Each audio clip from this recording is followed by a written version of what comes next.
இலங்கை களத்தில் ராமப்படையினர் பல வீரமிக்க ராட்சசர்களுடன் போராடிக் கொண்டிருந்தனர்.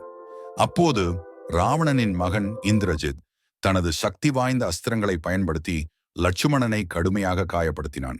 ராமன் மிகுந்த துயரத்தில் ஆழ்ந்தார். அனைத்து வைத்தியர்களும் லட்சுமணன் உயிருடன் இருக்க விரைவாக ஒரு மருந்து தேவை என்று வானர சேனையின் மூதாதை ஜம்பவான் கூறினார். ஹிமாலயத்தில் உள்ள துரோணகிரி மலையில் ஒரு அரிய மூலிகை உள்ளது. அதுதான் சஞ்சீவினி. அது கிடைத்தால் லட்சுமணன் மீண்டும் உயிருடன் மீள்வான். இந்த செய்தியை கேட்டதும் ஹனுமான் உடனே வானில் பறந்து ஹிமாலயத்தை நோக்கி சென்றார். அவரது வேகம் எவ்வளவு அதிகமாக இருந்தது என்றால் சூரியனை ஒட்டி பறந்ததாக கூறப்படுகிறது. ஆனால் ஹனுமான் துரோணகிரி மலையை அடைந்த போது ஒரு பெரிய சிக்கல் உருவாயிற்று. மலையில் ஆயிரக்கணக்கான மூலிகைகள் இருந்தன. எந்த மூலிகை சஞ்சீவினி என்பதை கண்டுபிடிக்க முடியவில்லை.